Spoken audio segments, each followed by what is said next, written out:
The distress signal came from a place no human had ever seen before. It traveled through the darkness of space for 3 weeks before reaching the Lunar Monitoring Array, a massive station on the far side of Earth's moon. The signal was weak and broken, but the computers caught it and started working on translation immediately. Captain Jake Morrison was sitting in his office when the alarm went off.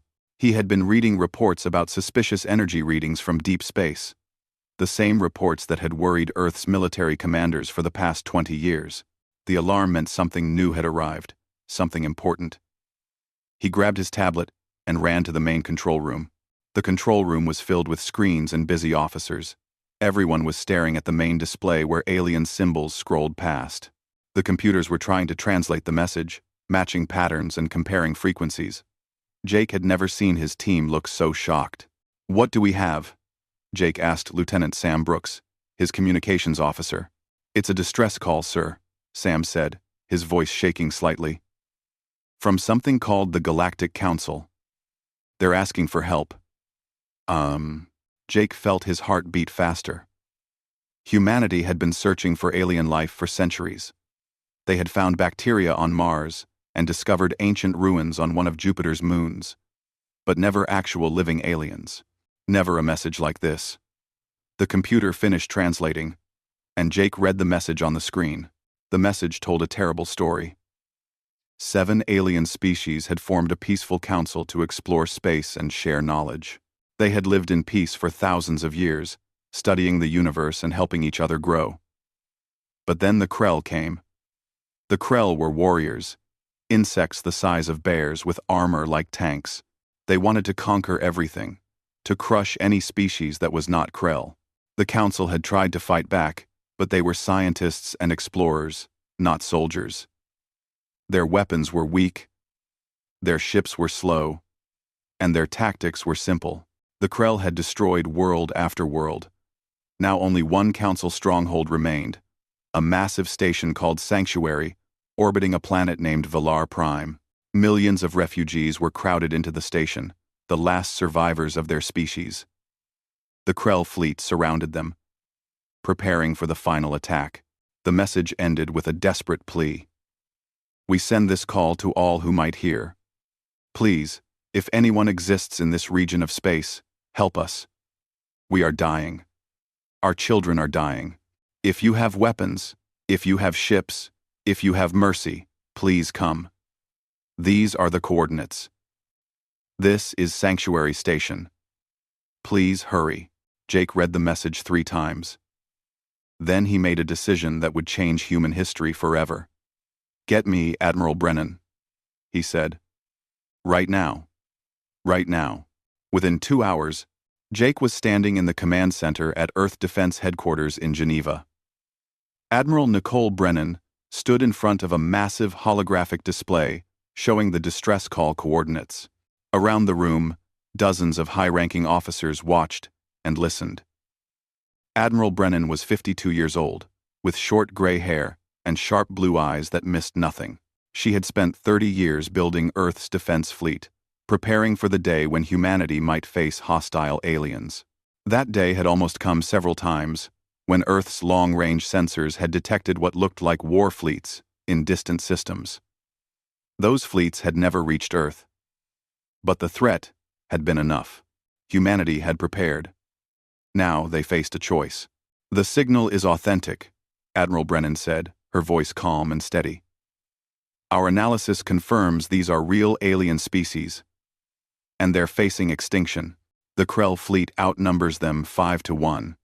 Sanctuary Station will fall within 1 week, maybe less." "How far away are they?" asked General Carlos Mendez, head of Earth's ground forces. 3 weeks by jump drive at maximum speed," Jake answered.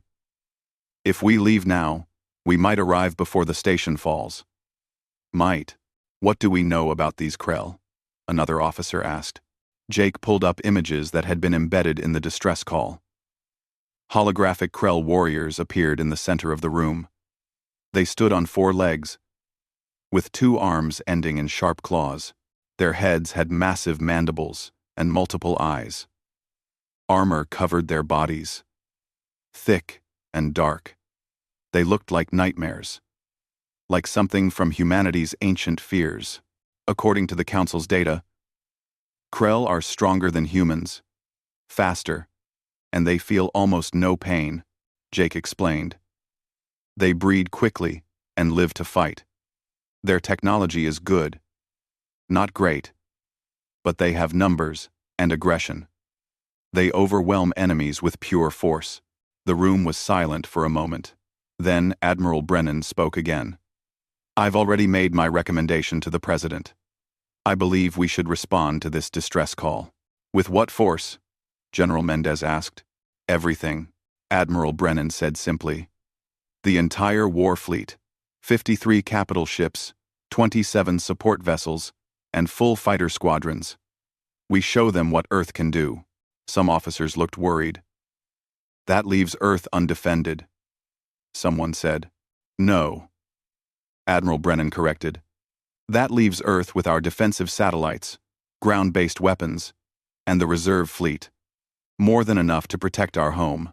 But these people, these council species, they have nothing. They sent a message into the dark, hoping someone would care enough to help. I think we should be that someone. End quote. Jake felt pride swell in his chest. This was why he had joined the service, why he had spent years training for combat he hoped would never come. Not to conquer, but to protect. Not to destroy, but to save.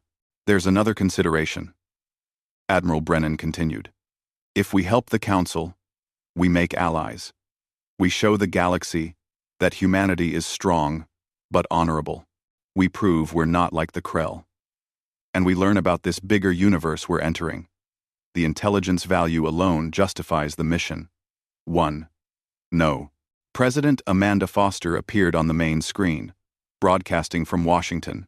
She had been listening to the entire discussion. Admiral Brennan, you have authorization to mobilize the fleet. All ships, all personnel. Captain Morrison, you'll serve as tactical officer aboard the flagship. We're going to answer this distress call. We're going to show them that Earth doesn't ignore people who need help. Jake felt chills run down his spine. This was it. Humanity's first major action in galactic space, and it would be a rescue mission. Not conquest, not exploration, but salvation. One more thing, President Foster added. The Council doesn't know we're coming. They don't know Earth exists. We'll be a complete surprise to everyone, including the Krell. Use that advantage. Admiral Brennan smiled, cold and sharp. With pleasure, Madam President. The meeting ended, and officers rushed to their duties. Jake walked beside Admiral Brennan toward the shuttle bay. Do you think we can win? He asked quietly. Brennan looked at him with absolute confidence. Jake, the Krell have spent their existence crushing peaceful scientists. They've never faced someone who fights back properly. They're about to learn what real warriors look like. Within 12 hours, the entire Earth Defense Fleet began launching from shipyards around the solar system. Crews ran to their stations, weapons were loaded, and jump drives were powered up. The fleet assembled near Mars, a formation of human engineering and determination. At the center floated the EDF Valkyrie, Admiral Brennan's flagship, a super dreadnought 3 kilometers long and bristling with weapons. Jake stood on the bridge of the Valkyrie, watching as the last ships joined the formation. 53 warships, ready for battle. Ready to jump into the unknown. Ready to save aliens they had never met from enemies they had never seen. All ships report ready, the communications officer announced. Admiral Brennan sat in her command chair, studying the holographic display. Set course for Velar Prime, she ordered. Maximum speed. And someone send a message to Sanctuary Station. Tell them help is coming. Tell them Earth heard their call. The fleet jumped, disappearing from the solar system in a flash of light and twisted space. Behind them, Earth continued to spin, unaware that its children had just left to fight their first war among the stars. Sanctuary Station was dying slowly. Commander Zeekthar stood in the main control center, watching the Krell fleet circle like predators waiting to strike. His people, the Valari, were tall and thin with blue skin and large eyes adapted for low light. They were peaceful by nature, philosophers and artists. War was something they read about in ancient history, not something they practiced. That was why they were losing. Another shield generator just failed, reported Officer Nim, her voice tired and defeated. We're down to 40% coverage. If they attack now, we'll last maybe an hour. Zixthar looked at the holographic display showing Sanctuary Station. The massive structure housed 3 million refugees from 7 different species. Children played in the corridors, unaware that death circled outside. Parents tried to stay calm, but fear showed in every face. Medical centers overflowed with wounded from previous attacks. Food supplies would run out in 2 weeks. Not that it mattered. The Krell would attack long before hunger became a problem. How long since we sent the distress call? Zixthar asked. 3 weeks to the nearest unexplored systems, Nim answered. No response. No one is coming, Commander. Zixthar wanted to argue, but he knew she was right. The Council had sent distress calls before, to neighboring regions, to distant allies. No one had come. Everyone was either already destroyed or too afraid of the Krell.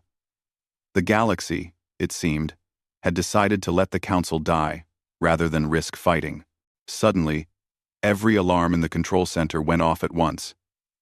Zixthar spun toward the sensors, his heart's racing. What's happening? Spatial anomalies at the system edge, Nim shouted, her hands flying over the controls. Multiple jump signatures. Dozens of them. Something big is arriving. Zixthar felt hope and terror mix in his chest. More Krell reinforcements would end everything right now. But maybe, just maybe, someone had actually answered their call. Give me visual, he ordered. The main screen changed to show the edge of the Velar system. Space twisted and bent as ships dropped out of faster-than-light travel. 1 ship appeared, then 5, then 20, then 50. They kept coming, forming up in perfect military formation. These were not Krell ships. They were sleeker, more elegant, with smooth lines and weapons that looked different from anything Zixthar had ever seen. I'm counting 53 capital ships, Nim reported, her voice filled with shock. Plus, smaller support vessels. Unknown design. Unknown species. They're bigger than Krell ships. Much bigger. Zixthar stared at the screen. The largest ship at the center of the formation was massive, easily 5 times the size of a Krell heavy cruiser. Weapons covered every surface. The entire fleet radiated power and danger. These were warships. True warships, built by people who understood combat. Try to make contact, Zixthar ordered. Use the translation protocols. From the distress call, it took 3 minutes to establish communication. When the channel opened, Zixthar found himself looking at an alien unlike any he had seen. She appeared similar to Velari in basic body structure, 2 arms, 2 legs, but shorter and more compact. Her skin was a darker shade, her hair was gray, and her eyes were sharp and intelligent. She wore a military uniform, covered in symbols Zixthar couldn't read. I am Admiral Nicole Brennan of the Earth Defense Fleet, the alien said. The translation worked perfectly. We received your distress call. We're here to help. Zixthar felt his legs go weak. Someone had actually come. After weeks of waiting, of watching hope die little by little, someone had actually answered. Admiral Brennan, I am Commander Zixthar of the Velari people. Thank you. Thank you for coming. But you must understand the situation. The Krell fleet surrounding us numbers over 200 warships. They are ruthless and powerful. Your fleet is brave to come here. But the numbers... Ruth. Commander. Admiral Brennan interrupted gently. We didn't travel across space to count ships. We came to end this. Please transmit your tactical data and keep your people safe. We'll handle the Krell. The communication ended. Zixthar stood frozen, trying to process what he had just heard. The confidence in the Admiral's voice had been absolute. unshakable. These humans, these Earth people, they weren't afraid of the Krell at all. On the Krell flagship, War Prime Thaxcor watched the human fleet with his compound eyes. He was massive, even for a Krell, standing 3 meters tall, with scars covering his armor. He had conquered 12 species and destroyed hundreds of enemy ships. Nothing frightened him, especially not some unknown species with only 50 ships. New arrivals at System Edge, his tactical officer reported. Unknown configuration. They're holding position near the jump point. New. Thaxcor clicked his mandibles in what passed for Krell laughter. Fools. They think they can threaten us? They probably heard the Council's pathetic distress call and came to play. Hero. How typical. How stupid. Orders, War Prime. Send Strike Group 3 to destroy them, Thaxcor ordered. 75 ships should be more than enough to crush these newcomers. Make sure some survive long enough to regret their decision to interfere. Strike Group 3 broke away from the main Krell fleet and accelerated toward the human ships. 75 warships, each one proven in dozens of battles, moved in for the kill. The Krell warriors inside those ships were excited. Fresh enemies meant fresh kills. New trophies to claim. On the bridge of the EDF Valkyrie, Jake Morrison stood at his tactical station, watching the Krell strike force approach. He had spent years training for this moment, running simulations, studying theoretical combat. Now it was real. Real aliens. Real weapons. Real danger. Krell strike force closing, Jake reported. 75 ships, moving fast. They'll be in firing range in 4 minutes. Admiral Brennan sat calmly in her command chair, watching the tactical display. Around the bridge, officers worked at their stations with quiet efficiency. No one looked nervous. They had trained for this. They were ready. Captain Lisa Chen on the Phoenix is requesting permission to engage, the communications officer reported. Tell Captain Chen to stand by, Admiral Brennan replied. All ships. Hold position.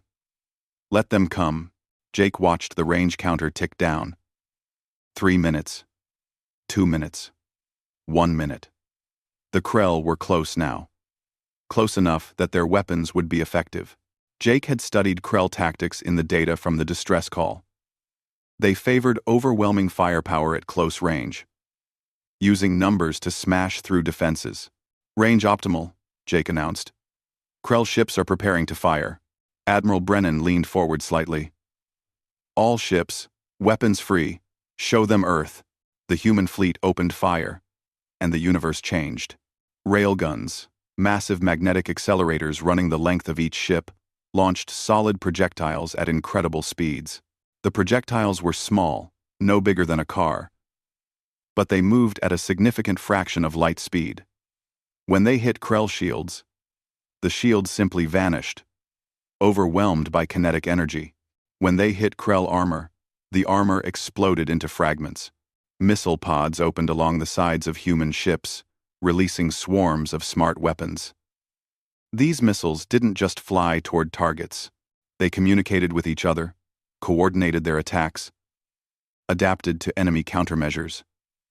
They swarmed Krell ships like insects, finding weak points and exploiting them. Energy weapons, powered by fusion reactors that would seem impossible to Council scientists, cut through space in beams of focused destruction. Krell ships that survived the first volley died in the second. Krell ships that tried to retreat were targeted and eliminated. Point defense systems created walls of fire around human vessels. Every Krell missile or projectile that came close was destroyed before it could hit. The Krell couldn't penetrate the defenses. They couldn't land a single blow. The battle lasted exactly 7 minutes and 32 seconds. When it ended, 75 Krell warships had been reduced to debris, expanding clouds of metal and plasma that had once been proud vessels of conquest. Not one human ship had taken damage. Not one human sailor had died. On Sanctuary Station, Zeke Thar watched in absolute shock. His sensors had recorded everything. The speed, the precision, The overwhelming power. The humans had just destroyed a Krell strike force without breaking formation, without even appearing to try hard. Did that just happen? Nim whispered beside him. Yes, Zixthar replied, his voice shaking. It happened. By the ancestors. What kind of species are these humans? On the Krell flagship, Warprime Thaxkor stared at his tactical display in disbelief. 75 ships. Gone. Destroyed in minutes, by a smaller force. It was impossible. It had to be some kind of trick, some weapon he didn't understand. All ships, Thaxkor roared, his voice filled with rage and shock. Attack formation! We will crush these humans with our full might. Every ship. Advance. Kill them all. The entire Krell fleet, over 200 warships, turned toward the human fleet and accelerated. This time, there would be no holding back, no testing the enemy. This time the Krell would use everything they had. On the Valkyrie, Admiral Brennan watched the Krell fleet approach and smiled coldly. Now, they're taking us seriously. Good. Jake, split the fleet into tactical groups. Formation Delta 7. Let's teach the Krell what humans learned centuries ago. What's that, Admiral? Jake asked. That numbers mean nothing against skill. The human fleet moved like a living thing, splitting into groups that flowed around each other with perfect coordination. Jake Morrison watched from his tactical station as 53 warships became 5 separate formations, each with its own purpose, each moving to execute a battle plan that had been designed centuries ago by people who had never actually fought in space. Tactical groups formed, Jake reported. Delta 7 formation achieved. All ships responding to BattleNet commands. The BattleNet was humanity's secret advantage. Every ship in the fleet connected through quantum communication channels that couldn't be jammed or intercepted. Information flowed instantly between vessels. Target data, damage reports, tactical adjustments, all shared in real time. The fleet didn't fight as 53 individual ships. It fought as one entity with 53 weapons. Here they come, Admiral Brennan said calmly, watching the Krell fleet charge toward them. Commander Garcia, take your group on the left flank. Captain Webb, your carriers stay center and deploy fighters. Lieutenant Commander Torres, start electronic warfare. I want their sensors blind and their communications scrambled. Yes, Admiral, came the responses from across the fleet. Commander Danny Garcia commanded the destroyer group EDF Thunderbolt. His force of 12 destroyers was the fastest group in the fleet, built for speed and hit-and-run attacks. As the Krell fleet charged forward in a massive wave, Garcia's group accelerated hard to the left, engines pushing at maximum power. All ships, follow my lead, Garcia ordered. We're going to hit their flank and make them turn. Make them split their attention. The destroyers moved in perfect formation, closing on the Krell fleet from the side. At 500 kilometers range, they opened fire. Railgun rounds and missiles streaked toward Krell ships. The Krell had been expecting a frontal assault, not a flanking attack. Their formation wavered as ships on the left side tried to turn and respond. That moment of confusion was exactly what the humans needed. Captain Ryan Webb commanded the carrier group from the EDF Stormrider. His 3 carriers held hundreds of small fighter craft, autonomous drones, controlled by advanced computers, and human pilots working together. As the Krell fleet reacted to Garcia's flanking attack, Webb gave the order. All fighters, launch. Attack pattern Sigma. Target their command ships first. The fighters poured out of the carriers like angry wasps from a disturbed nest. They were small and fast, almost impossible to target with heavy weapons. They moved in groups of 20, coordinating their attacks through the same battle net that connected the capital ships. The Krell tried to shoot them down, but human point defense was far superior. The fighters slipped through Krell fire like ghosts. Meanwhile, Lieutenant Commander Angela Torres worked her magic from the electronic warfare ship EDF Whisper. She was 34 years old, a genius with computers and signals. Her ship carried equipment that could intercept enemy communications, jam their sensors, and even take control of their weapons if the enemy security was weak enough.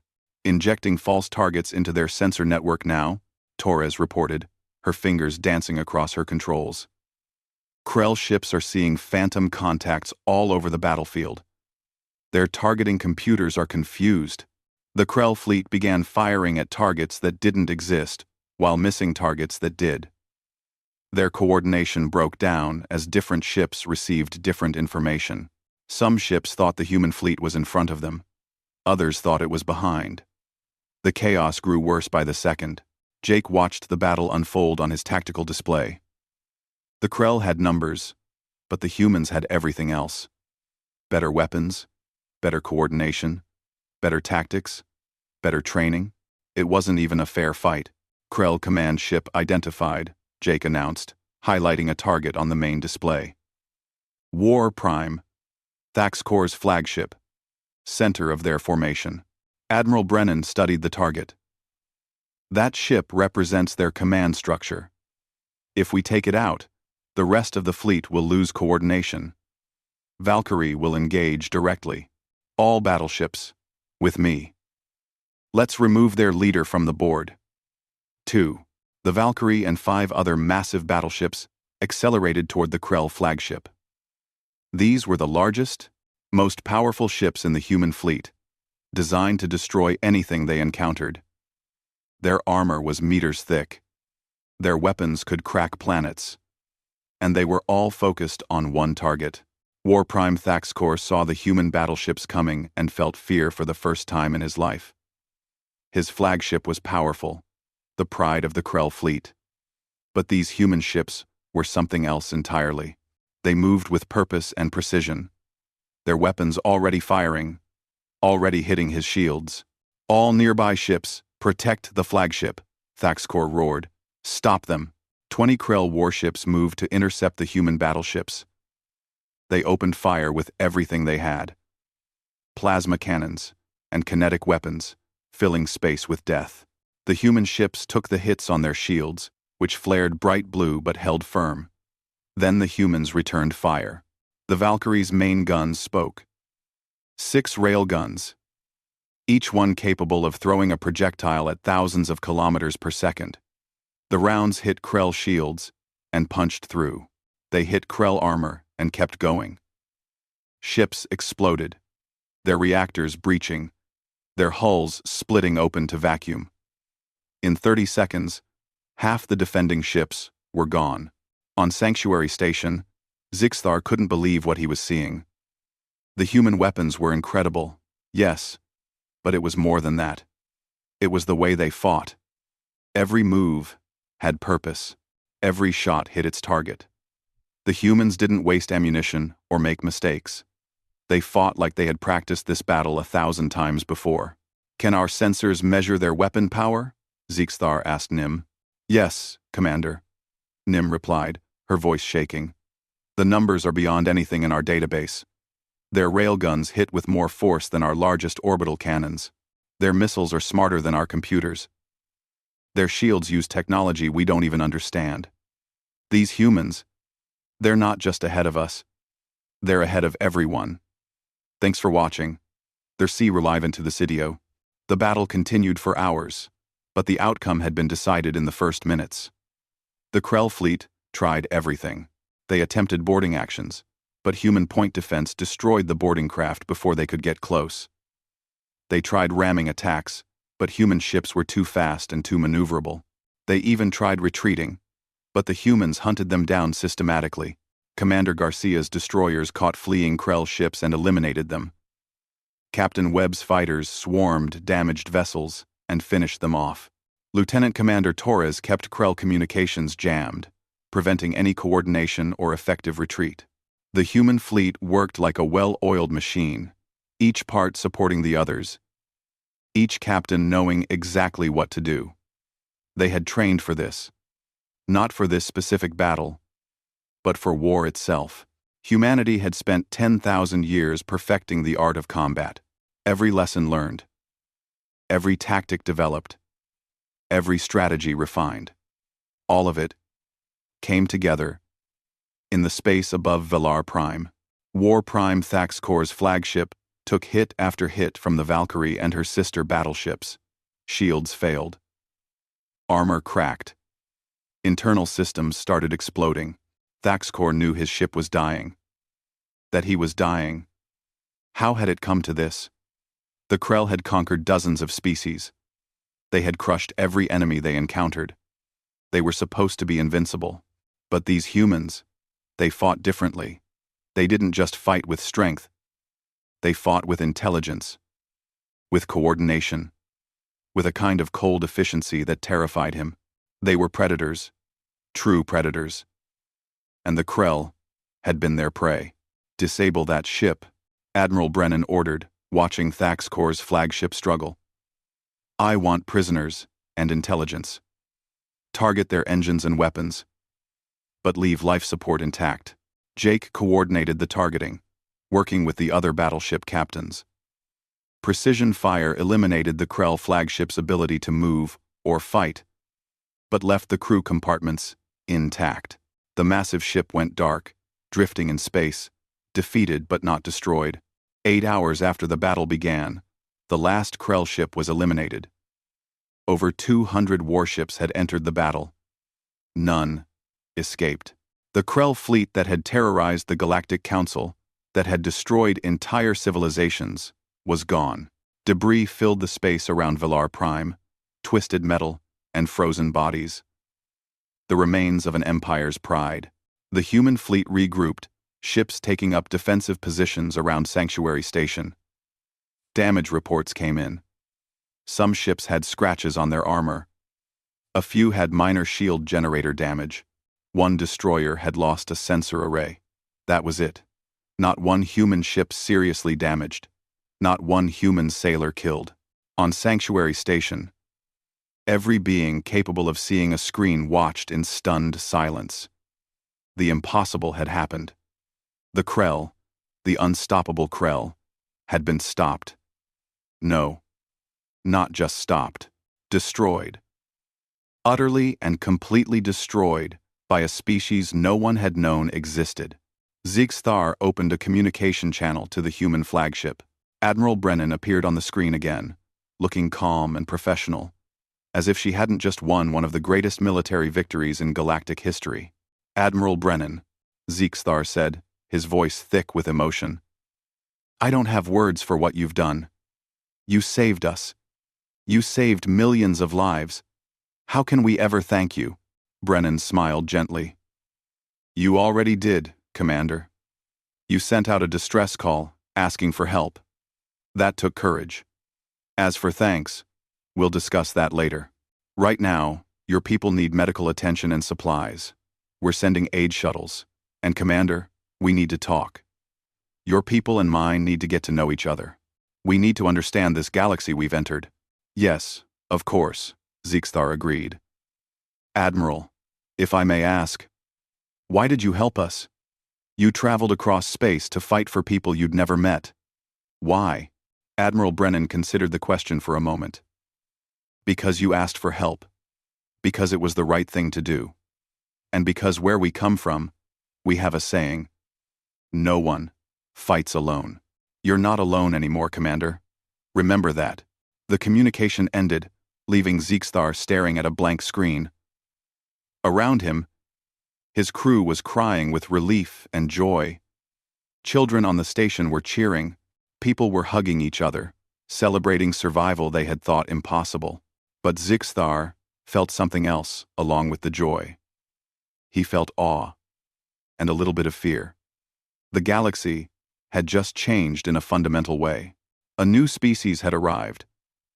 A species that could destroy the Krell fleet without effort. What did that mean for the future? What kind of beings were these humans? He would find out soon enough.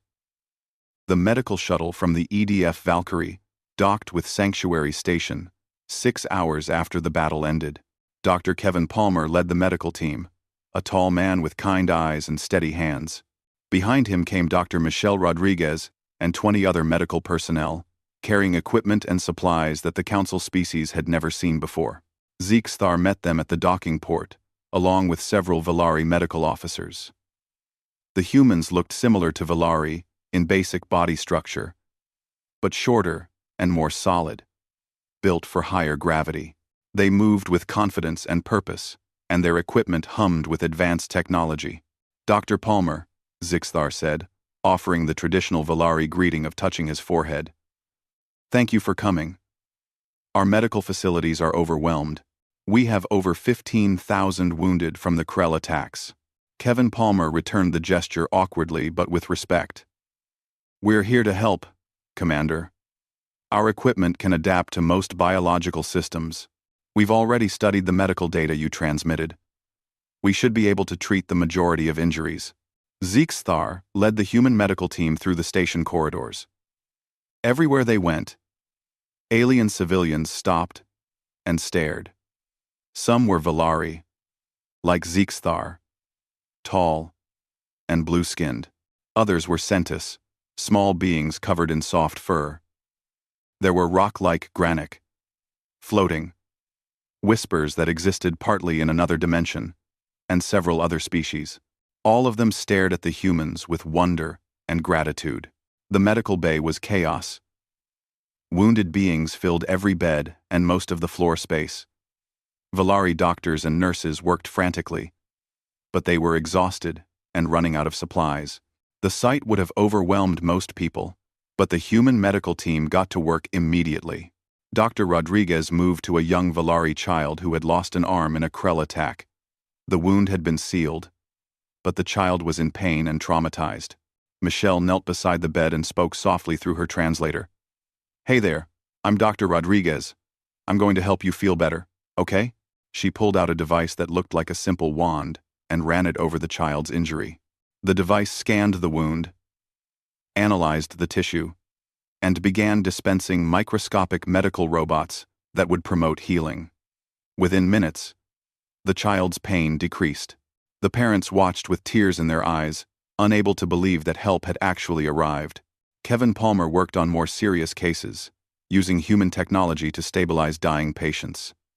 His equipment could synthesize medicines on the spot, customized for each species' biology. It could repair damaged organs, seal wounds, and even regenerate lost tissue to some degree. The Valari doctors watched in amazement as patients they had thought would die began to recover. "How is this possible?" one Valari doctor asked Kevin. "Your medicine is centuries ahead of ours. How long has your species been practicing advanced healthcare?" "Munning doc. Another one. Munning doc. Munning doc. Another one. Another one." Kevin smiled while working on a Granic patient whose stone-like body had been fractured. "We've had advanced medicine for about 200 years. Before that, we did the best we could with more primitive tools. We learned a lot through trial and error, mostly error. Our world is harsh, so we had to get good at fixing broken bodies." Hours passed. The human medical team worked without stopping, treating patients one after another. They adapted quickly to different alien biologies, figuring out what worked and what didn't. Several times, Kevin or Michelle had to invent new treatments on the spot, combining human medical knowledge with alien physiology in ways that had never been tried before. By the end of the first day, over 3,000 wounded had been treated. The human medical supplies seemed endless, coming from shuttle after shuttle that docked with the station. Admiral Brennan had committed full resources to humanitarian aid, and the Earth Defense Fleet delivered. Meanwhile, in a conference chamber deep inside Sanctuary Station, a more formal meeting was taking place. Ambassador Lyria of the Centis people sat at a curved table, along with representatives from all 7 council species. Across from them sat Admiral Brennan, Captain Jake Morrison, and Commander Garcia. Lyria was small, barely reaching Jake's waist when standing. But her presence commanded respect. Her fur was silver with age, and her large eyes showed deep intelligence. She had been a diplomat for 60 years, dealing with countless conflicts and negotiations, but nothing had prepared her for first contact with a species like humanity. "Admiral Brennan," Lyria began, her voice translated into English by the communication devices on the table. "On behalf of the Galactic Council, I offer our deepest gratitude. You saved millions of lives today. You destroyed an enemy we thought invincible. We owe you a debt that can never be fully repaid.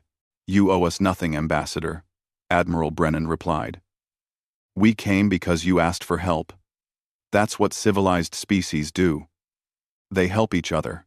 But you didn't know us, Lyria said. You had no treaties with us, no agreements, no mutual interests.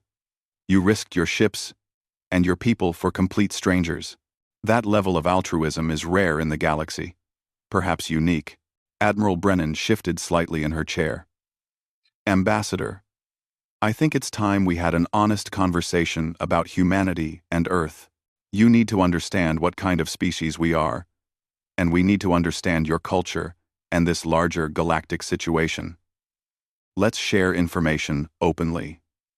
Lyria agreed, and over the next few hours, both sides began to reveal themselves. The Council species shared their history, explaining how they had formed their alliance thousands of years ago. They described their peaceful culture, their focus on science and art, their exploration of the galaxy. They had encountered other species before, some friendly, some neutral, but none as aggressive as the Krell. We evolved in safe regions of space, Lyria explained. Our worlds were relatively calm. We didn't face many natural predators or environmental dangers. We learned to cooperate, to share resources, to solve problems through discussion rather than conflict. War was something our ancient ancestors practiced, but we moved beyond it millennia ago. Then it was humanity's turn. Admiral Brennan took a deep breath and began explaining Earth. She told them about a world with higher gravity than most inhabited planets, with extreme weather, aggressive diseases, and ecosystems filled with predators. She described how humanity had evolved not as the strongest or fastest species, but as the smartest and most adaptable. She explained how humans had climbed to the top of their food chain through cooperation, tool use, and relentless determination. Our history is violent, Brennan said honestly. We fought each other for 10,000 years. Wars, conflicts, struggles for resources and territory. We nearly destroyed ourselves several times. But we also learned from every conflict. We developed tactics, strategies, weapons. We built militaries and studied the art of war because we had to. Peace on Earth came not from ignoring violence, but from understanding it so well that we chose to stop. Jake added more details, explaining how Earth had prepared for space warfare. When we started detecting energy signatures from hostile alien fleets in distant systems, we knew that space wasn't empty and peaceful. We knew threats existed, so we built a defense fleet. We trained every sailor and officer in combat tactics. We developed weapons and strategies for wars that hadn't happened yet. We prepared for the worst, Commander Garcia continued. But we also maintained our values. We didn't become monsters just because we built weapons. We still believe in helping others, in protecting the innocent, in doing what's right. That's why we answered your distress call. We're warriors, yes, but we're warriors with purpose. The council representative sat in silence for a long moment, processing this information. Finally, a Granic representative spoke, his voice rumbling like rocks grinding together. You are a warrior species. A true warrior species. We thought such species would be like the Krell, cruel and mindless. But you are different. You combine violence with compassion, strength with mercy. How? Violence. Violence. Admiral Brennan thought about how to answer. Because we remember what it was like to be weak. Every human alive today descends from ancestors who were prey at some point. We remember being the ones who needed help. And we decided that when we became strong enough, we would be the ones who give help. That's the kind of species we want to be. 2. Ambassador Lyria's eyes glistened with emotion. Admiral, the Galactic Council would like to offer humanity membership. We need you, not just for your military power, though that is obviously valuable. We need your perspective, your experience with conflict and survival. We need species who understand that sometimes peace must be defended with strength.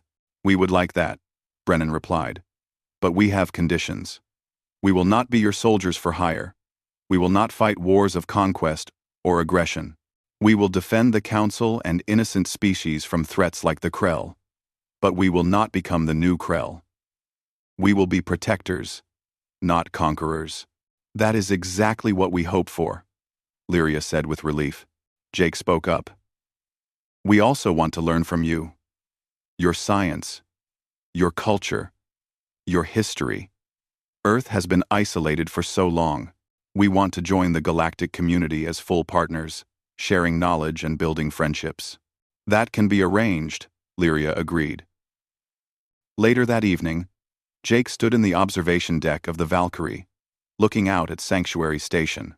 The massive structure glowed with lights, and he could see repair crews already working on damaged sections. Human engineers worked alongside Council technicians, sharing methods and tools. Commander Zeke Thar found him there, having come aboard for a tour of the human flagship. The Valari officers stood beside Jake, both of them gazing out at the stars. Your ship is incredible, Zeke Thar said quietly. I've seen the weapons, the engines, the shields. Your technology is so far advanced in military applications. But your medical bay, your recreation areas, your crew quarters, they're all designed with such care. You build ships meant for war, but you remember that people live in them. That's the balance we try to maintain, Jake replied. We're ready for war, but we don't want war. We train to fight, but we hope we never have to. We build weapons, but we also build hospitals. Zeke Thar was quiet for a moment. I was terrified when I first saw your fleet. I thought we had traded one threat for another, but watching your people work with my people, seeing your doctors care for our wounded, hearing your admiral talk about protection rather than conquest, I understand now. You're not scary because you're cruel. You're scary because you're so capable. You could conquer us all, but you choose not to. That choice is what makes you truly powerful. Jake smiled. Commander, I think this is the beginning of a good friendship. Between our species, and between us, personally. I agree, Zeke Thar said, returning the smile in his own way. Welcome to the galaxy, humans. Welcome to the larger universe. 3 weeks after the battle, Jake Morrison stood in an interrogation room aboard the Valkyrie, facing War Prime Taxcor. The Krell leader was restrained in a specially designed cell, his massive body held by energy fields. His compound eyes watched Jake with a mixture of hatred and something new for a Krell warrior. Fear. You killed my fleet, Taxcor said through the translator. His voice was rough, like metal scraping stone. 200 ships, thousands of warriors, gone. You attacked peaceful species, Jake replied calmly. You destroyed entire civilizations. What did you expect would happen when you finally met someone who could fight back? Taxcor clicked his mandibles in agitation. We are Krell. We are strong. We conquer. That is the way of the universe. The strong take what they want. The weak submit or die. That's one philosophy, Jake said. Here's another. The strong protect the weak. They build instead of destroy. They create instead of taking. That's the human way. Your way will fail, Taxcor insisted. Other threats exist in the galaxy. Species worse than Krell. When they come, your mercy will be your weakness. Jake leaned forward. That's what we're here to learn about. Tell me about these other threats. Tell me about the galaxy beyond Council space. Tell me everything you know. Trade. Over the next several days, human intelligence officers worked with Taxcor and other Krell prisoners. The information they gathered was disturbing. The Krell Dominion was large, spanning dozens of systems, but it was only one of several aggressive empires in the galaxy. There were the Hive Collective, species that absorbed other beings into their group mind. There were the Void Reapers, Machines left over from an ancient war, still following programming to destroy organic life. There were the shadow clans, pirates, and raiders, who preyed on weak targets. The galaxy, it turned out, was far more dangerous than the Council had wanted to admit. They had survived by staying in their safe corner of space, avoiding the larger conflicts that raged elsewhere, but the Krell had found them, and where the Krell could reach, others would eventually follow. Jake brought this information to Admiral Brennan, who studied the star maps and threat assessments with grave concern.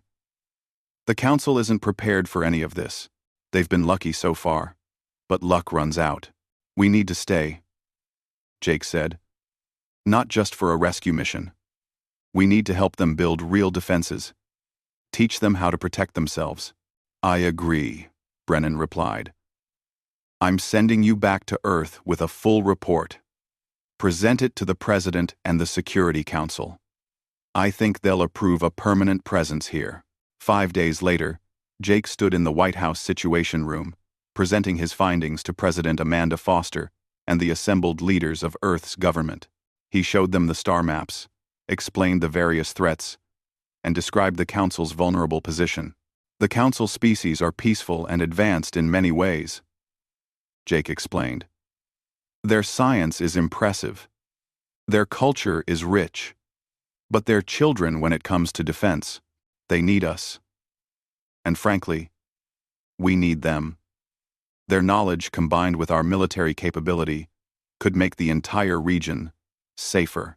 President Foster listened carefully, then turned to her advisors. Opinions? Secretary of Defense Andrew Pierce spoke first. We have the resources. The fleet proved we can operate at these distances. I recommend establishing a permanent defense force in Council space. Call it the First Contact Fleet.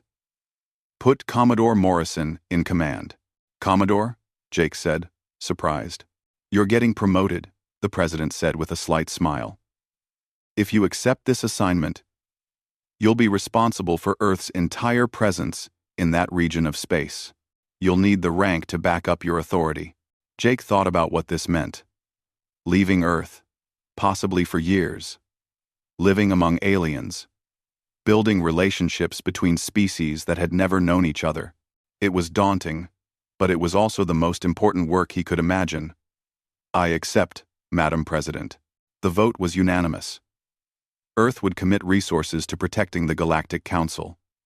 Humanity would take its place on the galactic stage, not as conquerors or explorers, but as guardians.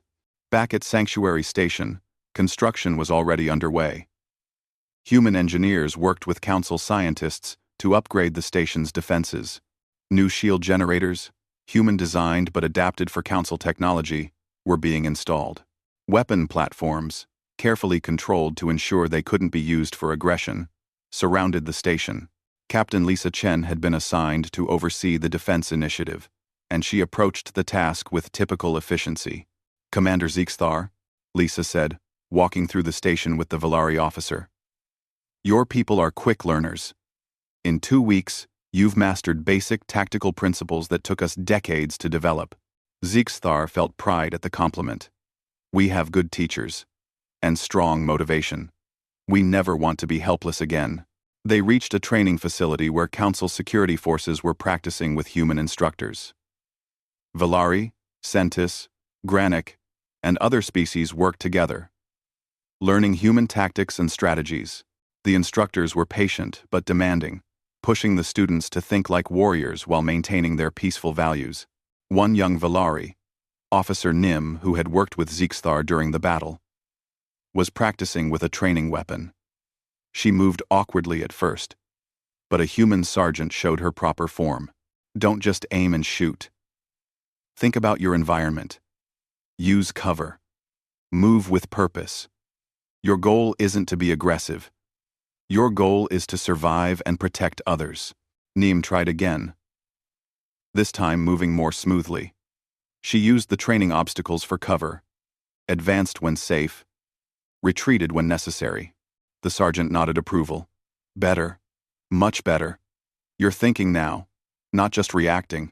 Meanwhile, In the shipyards orbiting Villar Prime, something remarkable was happening.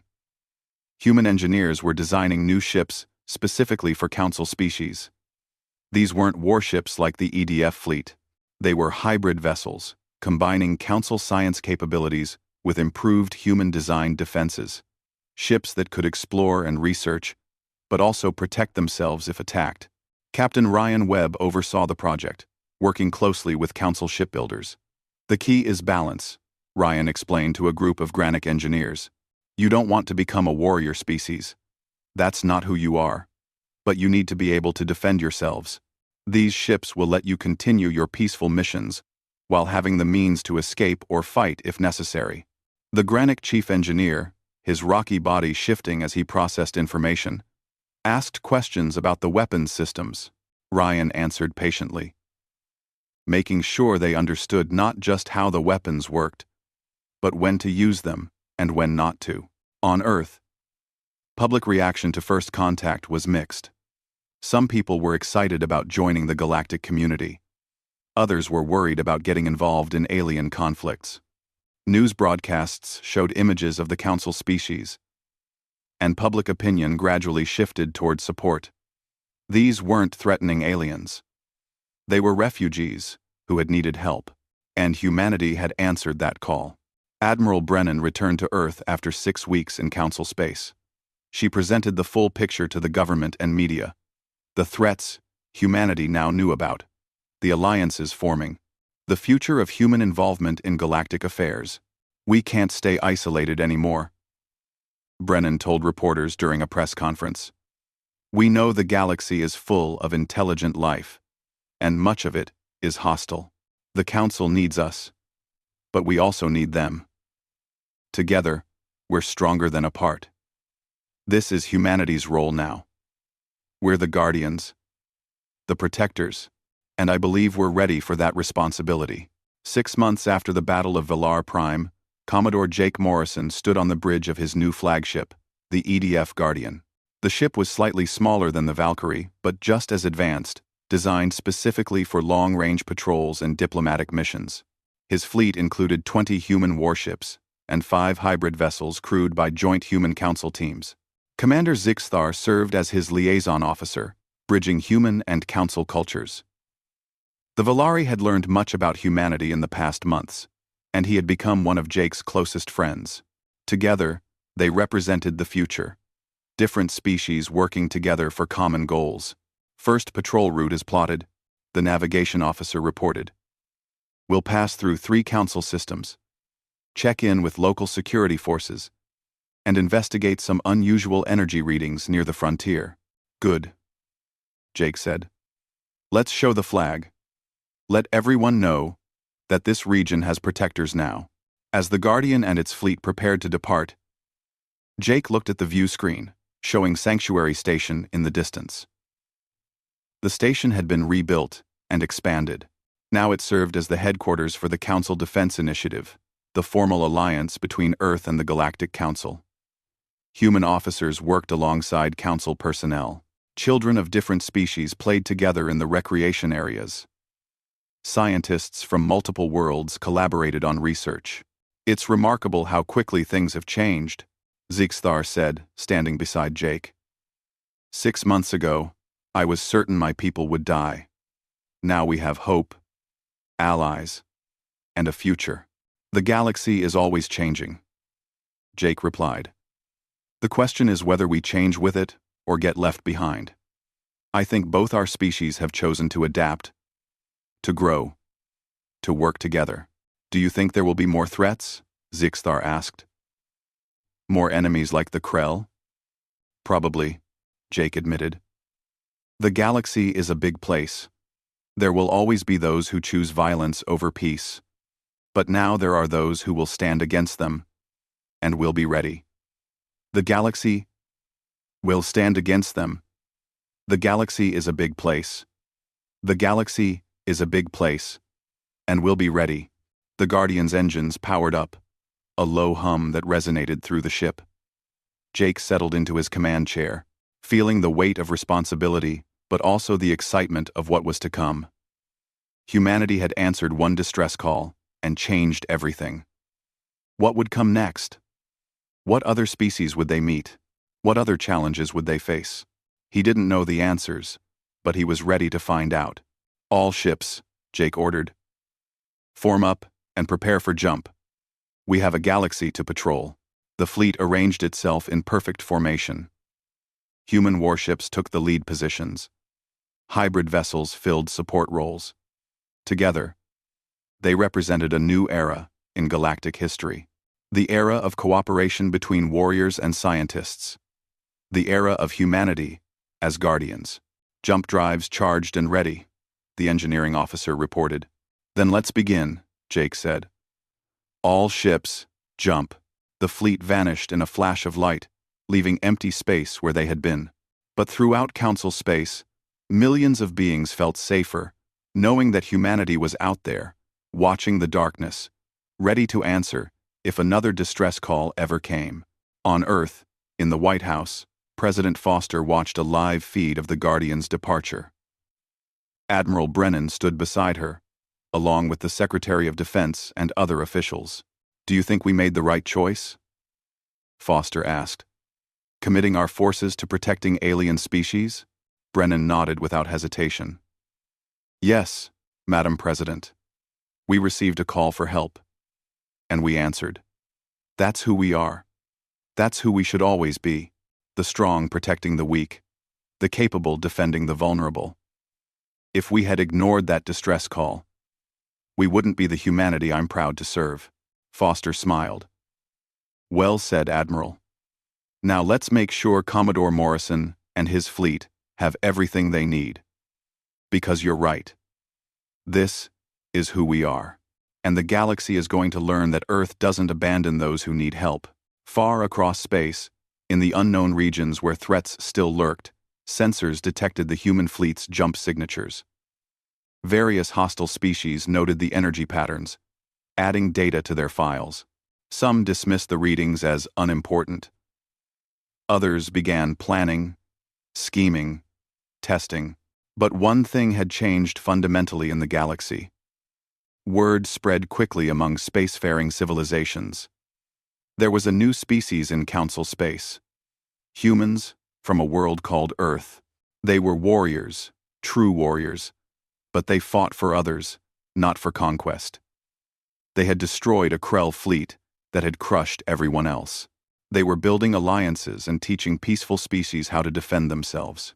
The galaxy had new guardians, and those who preyed on the weak would have to face them. The age of easy conquest in that region of space was over. The age of human protection had begun, and somewhere in the vast darkness between stars, another species, in another desperate situation, prepared their own distress call, hoping that someone, anyone, would hear and help. And when that call went out into the void, humanity would be there, ready to answer, because that's what guardians do. They listen. They respond. They protect, always.